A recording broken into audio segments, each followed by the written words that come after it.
అండి, అందరూ ఎలా ఉన్నారు? నేనైతే చాలా బాగున్నాను. చాలా రోజుల తర్వాత మీ ముందుకి ఒక మంచి రెసిపీతో వచ్చాను. వెజిటేబుల్ బిర్యానీ నా స్టైల్లో ఎలా చేస్తానో చూడండి, చాలా బాగుంటుంది. ఓకే అండి, ఇప్పుడు నేను ప్రెషర్ ప్యాన్ పెట్టుకున్నాను. పెట్టుకున్న తర్వాత అందులో ఒక 2 టేబుల్ స్పూన్ నెయ్యి వేసుకోవాలి. 2 టేబుల్ స్పూన్ అండి. తర్వాత కొంచెం ఒక 2 టేబుల్ స్పూన్ ఆయిల్ వేసుకోవాలి. వేసుకున్న తర్వాత అందులోకి మొదటగా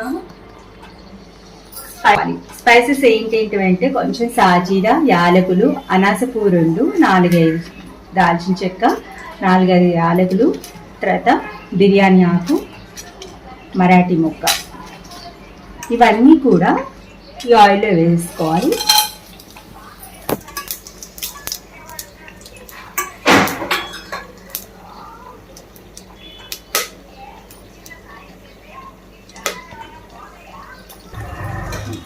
ఓకే అండి, ఇప్పుడు ఇవి వేగిపోయాయి. తర్వాత మనం ఆనియన్ వేసుకోవాలి. ఆనియన్ లైట్ బ్రౌనిష్ వచ్చిన తర్వాత పచ్చిమిర్చి వేసుకుందాం. ఓకే అండి, ఉల్లిపాయలు వేగిపోయాయి. ఇప్పుడు నేను 1/2 kg రైస్ తీసుకున్నాను. 1/2 kg రైస్ సరిపడా చెప్తున్నాను అన్నీ కూడా. నేను ఒక 7-8 పచ్చిమిర్చి తీసుకోవాలి. ఇవి కూడా వేసుకోవాలి. కొంచెం ఒక కుప్పెడు కాజు తీసుకున్నాను.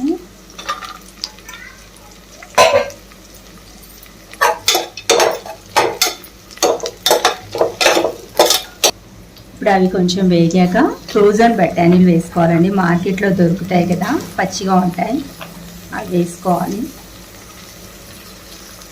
నేను ఒక 1/2 కప్ వేసుకున్నానండి.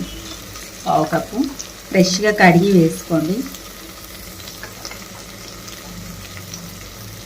తర్వాత మనం ఇప్పుడు అల్లం వెల్లుల్లి వేసుకుందాం. అల్లం వెల్లుల్లి లేకుండా బిర్యానీ కాదు కదా. స్పైసెస్ అల్లం వెల్లుల్లి వేసిన తర్వాత ఉంటుంది స్మెల్, మామూలుగా ఉండదండి. నేను ఒక 2 టీ స్పూన్స్ వేసుకుంటాను. 1/2 kg కదా, 2 టీ స్పూన్స్ బస్.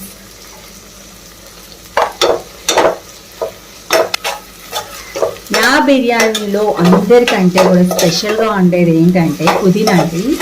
నేను పుదీనా ఎక్కువగా వేస్తాను. 2 కట్టలు వేసాను 1/2 kgకి. ఒక చిన్న కట్ట కొత్తిమీర, తర్వాత 2 కట్టలు పుదీనా సన్నగా చాప్ చేసుకొని వేసుకోవాలి. బాగుంటుంది, ఫ్రై చేయండి అట్లాగా.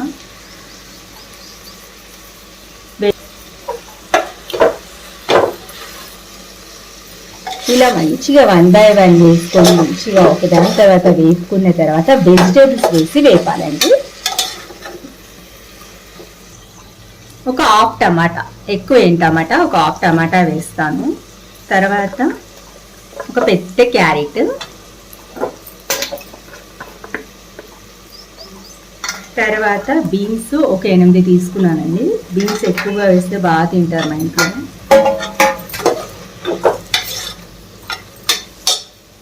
తర్వాత ఆలు అండి, ఆలు కూడా బాగా తింటారు. 2 పెద్దవి ఇలా పెద్ద పెద్ద ముక్కలు చేసుకొని వేసుకోవాలి.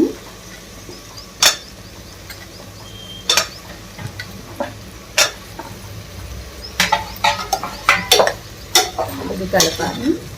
ఇప్పుడు బాగా వేసుకోవాలి. ఇవి కొంచెం వేగాక ఒక 4 టేబుల్ స్పూన్ మంచి గట్టి గడ్డ పెరుగు వేయాలండి. 4 టేబుల్ స్పూన్లు వేస్తున్నాను. నేను 1/2 kg బియ్యం తీసుకున్నాను, దాని కొలత ప్రకారం చెప్తున్నాను.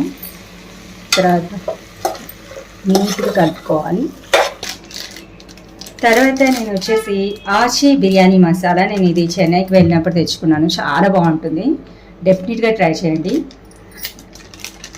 నేను దీనికి వచ్చేసి ఒక 2 టేబుల్ స్పూన్స్ తీసుకుంటున్నాను.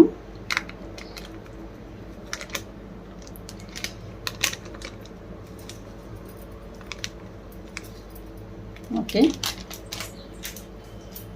తర్వాత సాల్ట్ అండి. సాల్ట్ సరిపడా వేసేసుకోవాలి, అందరికి తెలిసిన విషయమే.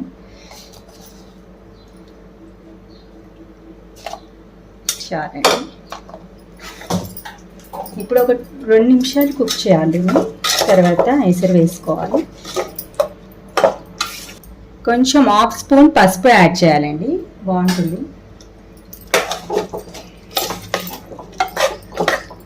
నేను ఒక 1/2 అవర్ ముందే బాస్మతి రైస్ 1/2 kg కడిగి పెట్టేసుకున్నాను. అది ఇప్పుడు దీంట్లో వేసుకోవాలి. ఓకే అండి, ఇప్పుడు బాస్మతి బియ్యం 1/2 kg కడిగి పెట్టుకున్నాను కదా, ఇప్పుడు దీన్ని ఇందులో వేసేద్దాం.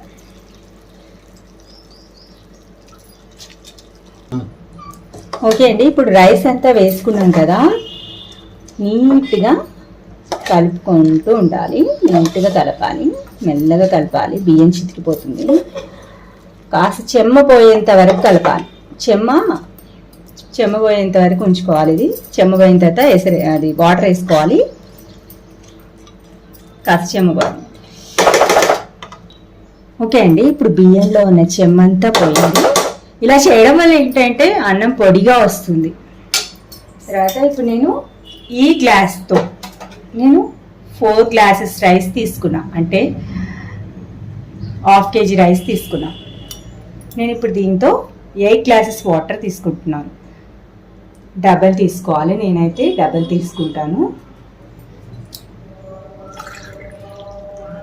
1 2 ఓకే అండి, ఇప్పుడు నేను ఇది నీట్గా కలుపుకొని సాల్ట్ అడ్జస్ట్ అయిందో లేదో ఒక్కసారి చూసుకోండి. తర్వాత ఒక 2 విజిల్స్కి మనం తీసుకుంటే హై ఫ్లేమ్ మీద పెట్టుకొని 2 విజిల్స్ తీసుకోవాలి, అంతే రైస్ అవుతుంది. ఒక్క నిమిషం అండి.